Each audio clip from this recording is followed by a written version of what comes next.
정부가 쏘아올린 코스피 반등, 지속 여부는 미지수. 1월 마지막 주 주식시장은 2주 연속 상승하며 연초에 내준 2,600선을 한 달 만에 회복했습니다.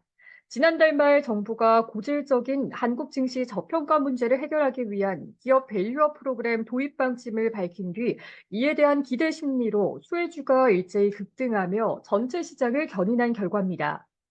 다만 거시경제 전망이 여전히 불투명한 가운데 한정된 자금이 코스피로 쏠리면서 코스닥은 약세를 면치 못했습니다. 수출 지표도 호조를 보였다고 하지만 불안 요소도 드러냈고 글로벌 경제의 불확실성도 사라지지 않고 있습니다. 내수도 상승세가 유지될 것이란 전망이 나오지만 단기적 호재에 대한 경계심과 설 연휴로 인한 조정 등으로 관망 심리가 작용할 것이라는 관측 역시 제기됩니다. 기업 밸류업 프로그램 기대감에 돌아온 외국인. 3일 연합 인포맥스와 한국거래소에 따르면 전날 코스피는 미국의 빅테크 기업들의 실적 개선과 외국인의 순매수세에 힘입어 3% 가까이 급등한 2,615.31으로 강을 마감했습니다. 주간 상승률은 5.52%였습니다. 업종별 주간 상승률은 보험이 23.24%로 가장 높았고, 이어 금융업이 15.07%, 운수장비가 13.25%, 유통업이 13.15%, 증권이 11.89% 등이 순이었습니다. 이는 이달 중에 발표될 예정인 기업 밸류업 프로그램에 대한 기대감이 지속된 결과입니다. 해당 프로그램은 기업의 주주가치 제고를 독려히 지원함으로써 코리아 디스카운트를 해소하기 위한 것으로 기업 가치를 개선한 우수 상장사에 대한 인센티브를 부여할 가능성이 큰 것으로 알려졌습니다. 이에 따라 주가 순자산 비율 PBR이 1배 미만인 저평가 기업들의 주주 환원 확대 등을 기대하는 외국인과 기관 중심의 순매수세가 집중 유입됐습니다. 연초 매도 우위였던 기관은 지난 일주일간에는 1조 2천억 원을 순매수했습니다. 최근 일주일간 유입된 외국인 순매수세는 올해 누적 외국인 순매수세의 55%에 달했습니다. 그 결과 대표적 저PBR 업종인 보험과 증권, 은행과 자동차, 지주사 등의 주가 상승세가 뚜렷했습니다. 1월 미국의 연방공개시장위원회에서 3월 금리 인하가 사실상 무산됐음에도 국내 증시는 저PBR주 중심의 차별화 장세가 이어진 것입니다. 실제로 코스피는 최근 일주일 기준으로 글로벌 주요국 증시 중에서 유일하게 5%대 상승률을 기록하며 1위를 기록했습니다. 지난 1일 발표된 수출입 지표 역시 증시의 홍풍으로 작용했습니다. 1월 수출은 전년 동월비 18% 증가했고 대중국 수출 증가율 역시 전년 동월비 16.1% 증가하며 22개월 만에 두 자릿수 증가율을 기록했습니다. 1월 반도체 수출 증가율도 56.2%로 6년 만에 최고 수준이었습니다. 단기적 이벤트의 과민 반응을 자제해야 4월이면 총선 끝나. 시장의 관심이 저평가 가치주로 이동한 결과 밸류에이션이 상대적으로 높은 종목 위주인 코스닥에서는 자금이 유출되는 결과가 나왔습니다. 코스닥은 전날 반등에 성공해 813.68로 800선을 회복했지만 지난주 시작일 지수인 819.14에도 미치지 못했습니다.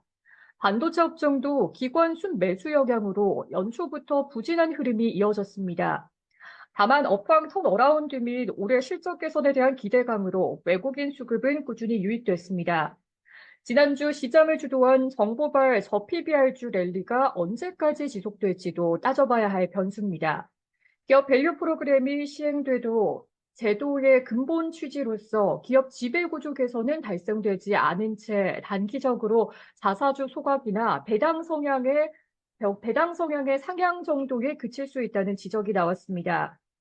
이용산 하이투자증권 연구원은 저PBR주라도 실제 지배구조 개선이 장기적으로 지속될 여지가 있는지 아니면 단기적으로 밸류에이션 숫자가 낮아서 주가가 올랐을 뿐인지 판단해야 할 시점이 된 것 같다라고 짚었습니다.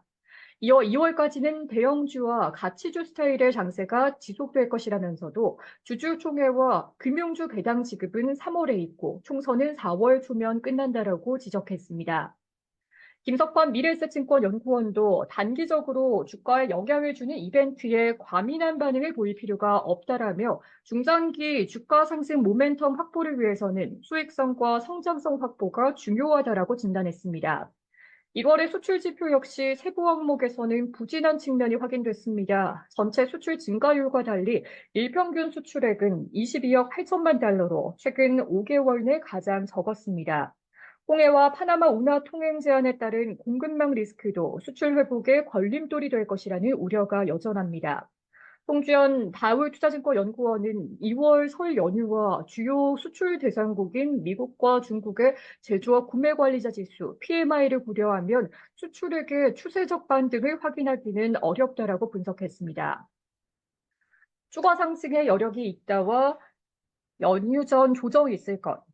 설 연휴를 앞둔 내주 증시는 금주의 상승세가 지속될 것이란 희망과 미국 빅테크 기업 실적에 대한 기대감 조정에 따른 관망세가 엇갈리고 있습니다.